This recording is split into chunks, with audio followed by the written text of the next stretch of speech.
everyone, it's me again. Today we have the wonderful fortune of continuing with London, the poem. But before we do, let's just remind ourselves of our rules. So we put our phones away, we pause our video when I ask you to pause, we self-assess, and when we are talking about versatile vocabulary, we are talking about the document that's in the description box or the one that you have in front of you. Okay, let's get started. Let's write our LO, make sure it's underlined. The LO is to explain how Blake criticises the corruption of innocence in London. So today we're talking about corruption, we're talking about innocence. Make sure you've watched the videos that go before this because they will help with your vocab and with your understanding. Okay, let's make a start with our do now. Again, we always have 5 questions. They're always about Macbeth, A Christmas Carol, Inspector Calls, Power and Conflict Poetry and versatile vocabulary.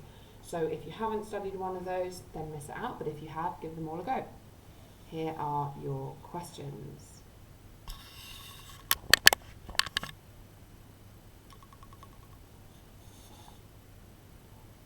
Make sure that you've paused your video to answer them. Let's go through the answers. Where is Macbeth crowned and who does not attend? He is crowned in Scone. That's spelled that way. And the person who doesn't attend is Macduff. To whom does Scrooge send a turkey? The answer is the Cratchit family. This is at the end of the novella. Where does Gerald meet Eva? In the Palace Bar. Where is the painting of the Duchess? The painting is on the wall. You could say on the wall of the Duke's house if you want to. And if someone is liberated, they are freed. Okay, mark your work and then we'll move on. Okay, let's carry on with our vocabulary as always. Let's pop our subheading on our piece of paper or in our book. We've got 2 words today. The first one is subvert. Subvert. So say it aloud at home. Subvert.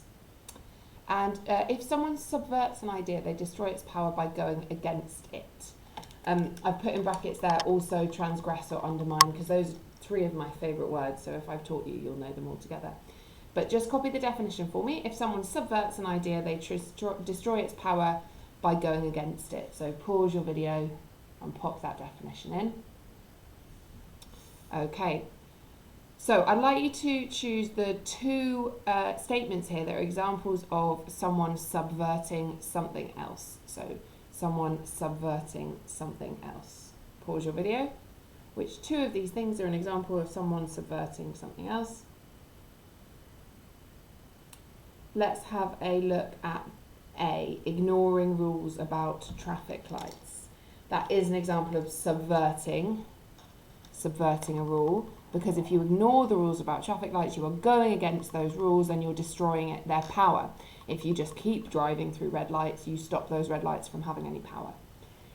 Talking to your friend about not doing homework, that's not subversive, that's just having a conversation. You're not actually choosing to not do the homework, you're just having a conversation about not doing homework, so that's not an example of subversion. But protesting when protests are banned, that is an example of being subversive. They banned it and then you go against that, you're protesting. Again, D is not an example of subversion because you're just writing a diary entry, you're not making an action that goes against anything else. So check your work, please, and then we will move on. Next word or last word is subjugate. So say it out loud for me in your house. Subjugate. Subjugate. If someone subjugates someone else, they treat them as less important and control them. Now you can see these 2 words, they have something in common. They both have this prefix sub. So if you see a word that has the prefix sub, it usually relates to going underneath or beneath something. So to subvert something, we said was to undermine it, so to go against it or to undermine it, to go beneath it.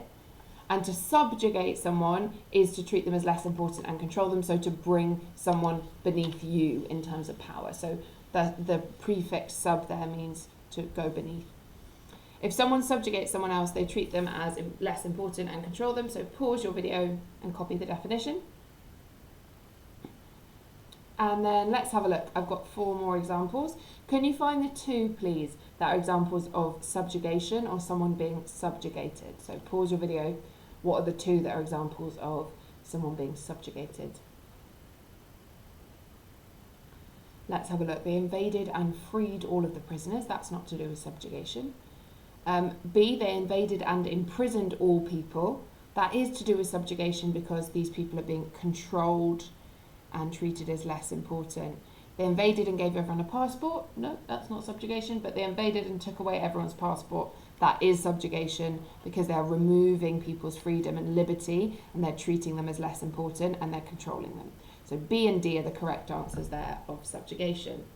Mark your work and then it's a new subheading.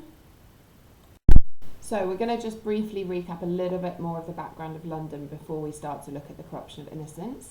The first thing we need to talk briefly about is the idea of child labour. So in London, during the time when the poem was written in the late 1700s, child labour was allowed, so you were allowed to send children to work.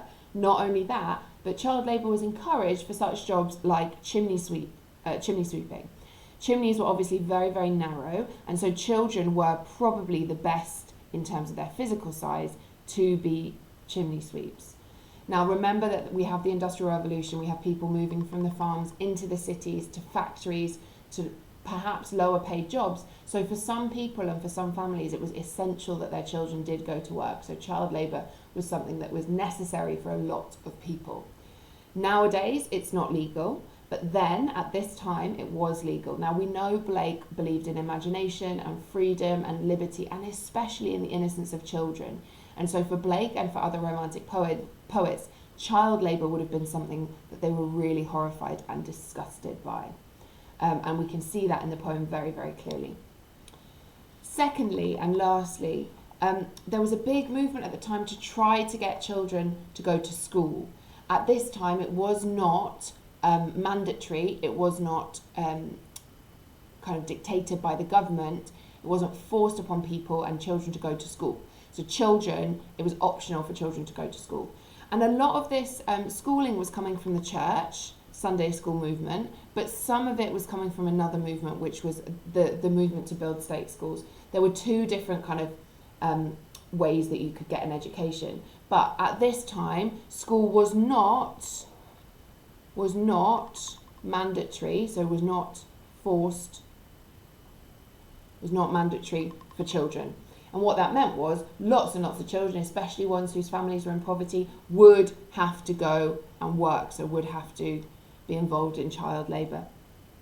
So school was not mandatory, but at the time there was lots of conversation from school bodies and from churches about wanting to set up schools, but at that time school was not mandatory. So that led to child labour. There were lots of children who were in work from a very, very young age. Even children as young as 4 years old were sometimes sent up the chimneys. So Blake really wanted to fight against this whole mess that was existing in the country at the moment, at that time. And he wanted to fight against the fact that school wasn't mandatory and the fact that child labour existed. So pause your video. There you go. Have a go at writing those notes down and then we'll move on. Okay, let's think about the poem itself then. So we have in the poem lots and lots of images of innocence and corruption. The first image we get is every infant's cry of fear. The stanza goes, in every cry of every man, in every infant's cry of fear, in every voice, in every band, the mind-forged manacles I hear. So he even says that these infants have mind-forged manacles. This isn't as good a drawing as my one before, but these are the manacles.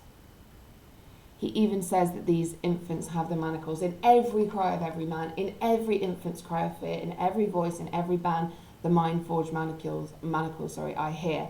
So he's talking about these manacles existing, these handcuffs existing, not just in man, not just in men, not just in adults, but in infants as well. Now, this image is particularly strong because of what we expect of infants. So what we expect is innocence, what we expect is purity, what we expect is freedom for children. That's what you get when you're a child, you get this sense of freedom. And instead, they have a cry of fear. Now, this is the idea then that this fear is of fear of oppression, fear of a villain perhaps, fear of a predator perhaps. So when we have fear, usually it's of one of these things. It's of someone who's an enemy to us, an opposition to us, someone who's going to oppress us. And for a child to be crying in fear of these things is incredibly shocking. And so what Blake is trying to tell us is actually innocence, purity and freedom are corrupted by oppression, by villains and by predators. Check your versatile vocabulary for these words. So innocence, purity and freedom are corrupted by this sound of the cry. A cry is a real sound of desperation, of anguish, of pain. And it's horrifying to think of the cry of a child. It's bad enough to think of an adult, but the cry of a child is something that really inspires a lot of sympathy in a reader. So he's trying to build that sympathy within us. So that's our first image. We've got every infant's cry of fear. Our second image we've talked about before, how the chimney sweepers cry, every blackening church appalls. So what we have here is we have the sound of the chimney sweeper's cry. We have the way in which it is shocking and horrifying for an institution like a church. Now, the chimney sweeper, remember, is a child. So that's relating back then to this infant and relating back then to child labour. But not only that, the church is also supposed to be a place of purity, of innocence and of freedom. The church is supposed to be somewhere that you can rely on. The church is supposed to be somewhere that you can get kind of a sense of purity. And actually, in this case, the church is blackening.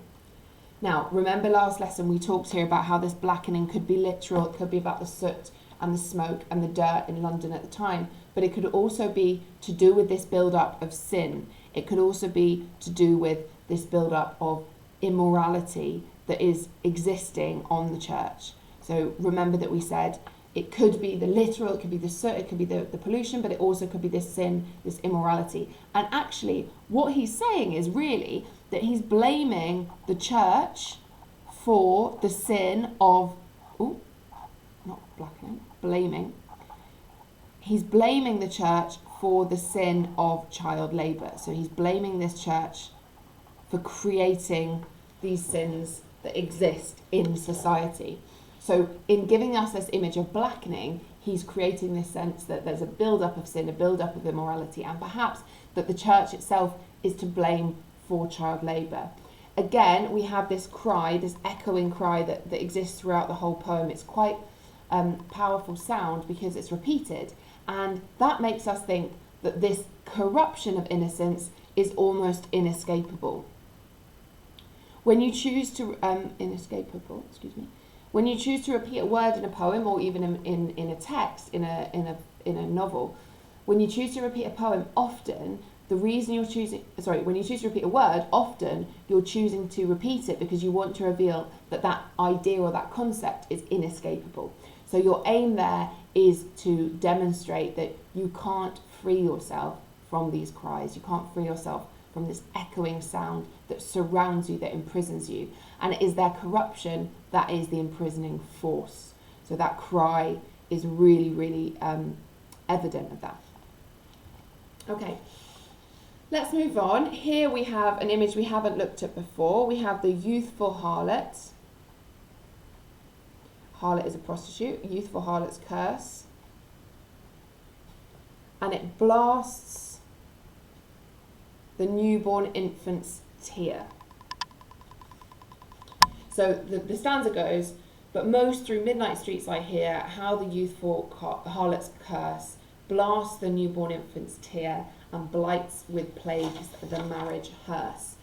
Now this one is a slightly more complex image because it's not just about the corruption of children. We've got a youthful harlot, and perhaps there we're talking about, got a youthful harlot. Perhaps there we are talking about the corruption of youth, that she's had to, turn to prostitution. But equally, we're also talking about the newborn infant's tear. So again, we've got an infant. Again, it's someone that is young. And what we're seeing here is how what he thinks is negative in society, he considers the prostitution in society as negative. Nowadays, we might have a different view, but then that's what he believed. He considers that to be a curse on innocence.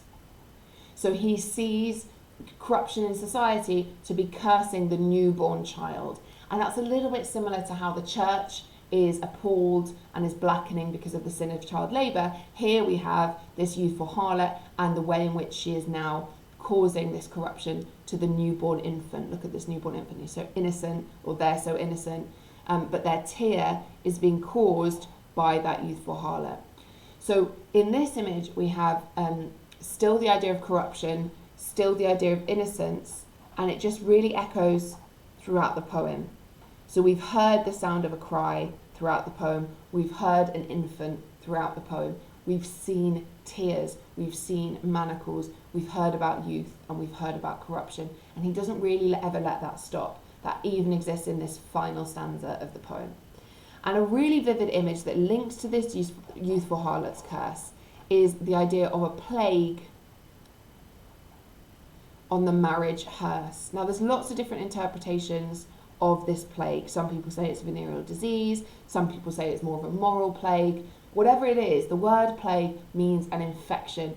Not only an infection, but almost a pestilence, something that you can't get rid of and something that spreads throughout the land. So when we see this word plague, however we want to interpret it, we also have to understand that what a plague actually means. It's an infection, it's a pestilence, and it's something that we cannot get rid of very easily. So when we have the youthful harlot blasting the newborn infant's tear, and then she's blighting with plagues the marriage hearse, we see that corruption has power, not just at the beginning of life, but also in marriage and also in death. So we see here this youthful harlot, the newborn infant, and then we have death. We almost see all the aspects of society in one stanza, and every single aspect of society is being corrupted, is being ruined, is being tainted by all of this oppression that happens in the world, or in London in particular. Especially here we have the marriage hearse. Now that's a really good example of juxtaposition. And not only that, we usually consider marriage to be something positive, something hopeful, something to do with love, and then we have it juxtaposed here with the idea of a hearse, which is representative of death. So what we see is the death of love. Marriage hearse is the death of love. Marriage hearse is the death of hope. Marriage hearse is the death of innocence. And what it shows is that, as we said before, corruption exists in every aspect of society. It's not just the children, it's not just the harlot, it's also in marriage, it's also in death. There is plague. The plague itself is maybe not even anything literal, but it's maybe that plague of tyranny or oppression. Maybe it's a plague that isn't so much tangible, but it's more intangible. And it's a plague which relates to the idea of authorities having too much power, the idea of the palace being the most powerful place, and the idea that perhaps it's the government, it's the church, it's the monarchy, it's the people who have the power that are providing that plague and that corruption. So make sure please that you just give your video a quick pause. You can have a rewatch if you want and make your book look like mine.